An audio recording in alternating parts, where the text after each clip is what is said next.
figure out some, whether you guys have got everything right.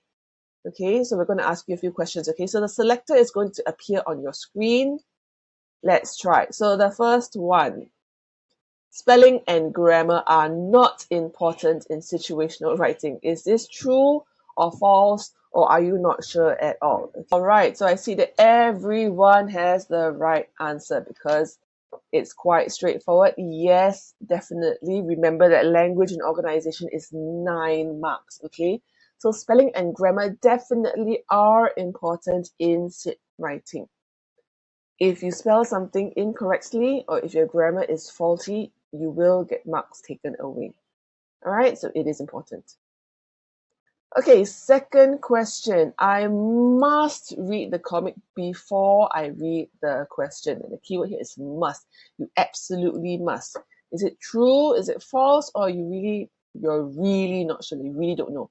Try not to choose C. Try and pick, of course, between A and B if you can. All right, which is the answer? Okay, so 4 of you say it's true, 2 of you say it's false. Guys, the answer is false. Nobody can force you to read the comic before you read the question. Is it a good practice? Yes, it is. Must you do it? Nobody is going to stand next to you with a ruler and smack your head if you don't do it. No, okay, so it's really personal choice. It is personal preference.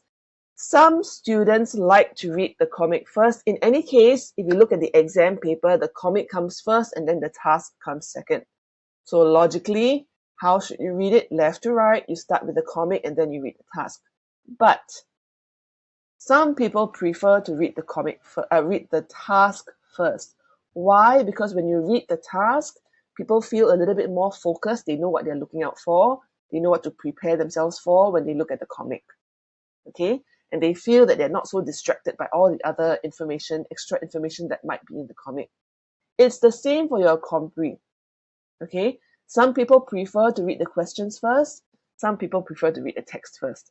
Does it make a difference? Honestly, it's really up to you. You have to figure out, in this case, what works the best for you. If you find that if you read the comic first, you get very confused about the question, then by all means do it the other way around. Okay, this is up to you.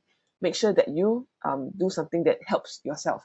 All right, most people would read the comic first, absorb the whole story, and then they figure out, okay, now that I know the story, that what is going on, I can look at my task. But it's fine to do it the other way around. Okay, so some of you may have had advice from your teachers. Your teachers may tell you, you should read this first or you should read that first. That's absolutely fine. You decide. Okay, there is no must, there is no you have to. It's up to you. Okay, all right, next question. I have to address all the bullet points given to me in the question. True, false, or not sure? Do you have to address all the bullet points? That means the 5, they give you the dot, they'll say like dot, and then they'll say you should include like why you are having a party. Then the next one will be who will be at the party, etc., etc. So these are your bullet points. Okay, do you need to address all of them? Yes or no? Yes, but it doesn't matter, it's still considered under one bullet point. So you still have to, if they put 2 things, then do you have to address both of those things, or maybe you can just address one? Okay, so I see your answers are all in. Yes, definitely. Yes, yes, yes, yes, yes. You must address the bullet points. Yes, Nana is right. Sometimes they may have 2 questions in one bullet point because they may say something like, where and when the party will be held, right? So that is kind of like 2 things. It's where and when. But this is considered one bullet point. You still have to answer both things. You cannot just decide, you know what, I don't want to tell people where the party is. I'm just going to tell them when, and they can go and hunt around the whole of Singapore for this party. Cannot, right? We must answer everything. Not always. They could have things like, very often it would be the 5 Ws of 1H, but they could also have things like, let's say, they may say, instead of saying why, they may say the reason the party will be postponed. For example, maybe the party was supposed to be next week, and then you are writing to tell people that the party will be postponed to a later date because of COVID-19, maybe. Okay, so it doesn't always use the 5 Ws and 1 H. It can be anything. They want you to address these bits of information. Okay, so it doesn't matter how many, generally there are 5 bullet points. Make sure you answer every single one of them. Okay, 1, 2, 3, 4, 5. Okay, these are not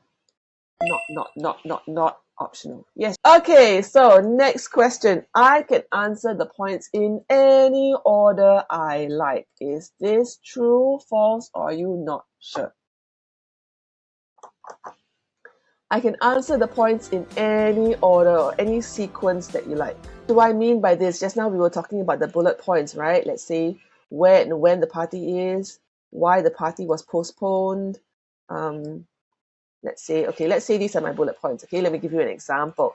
If my bullet points were who the party is for, whom the party is for, where and when the party will be, why, the reason for the party, who else will be attending, what I should bring for the what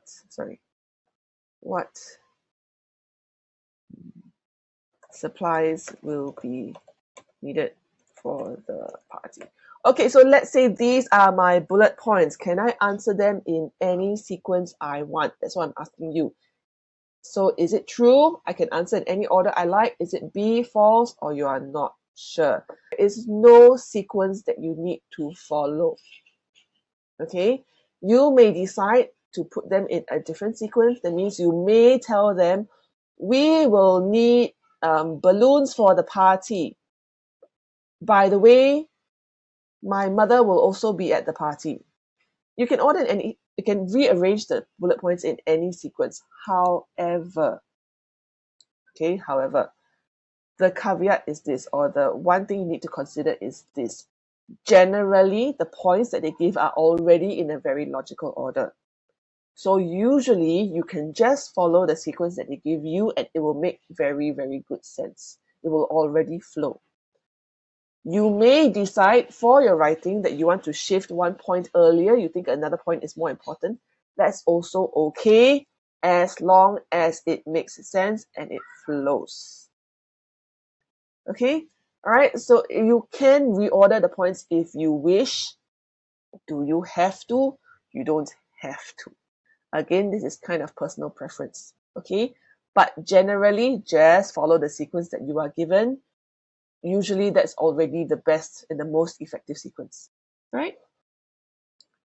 Okay, true or false? As long as I've answered all the bullet points, I don't need to add in any more. Now, I'm going to explain this a little bit because yesterday I think some students were confused by what I mean. I mean that just now, remember we had our 5 bullet points, right? I'm still going to type it all back out again, okay? But let's say I've got all this information. Who is attending? What was it? Where it is? Who else will be there? Blah blah blah.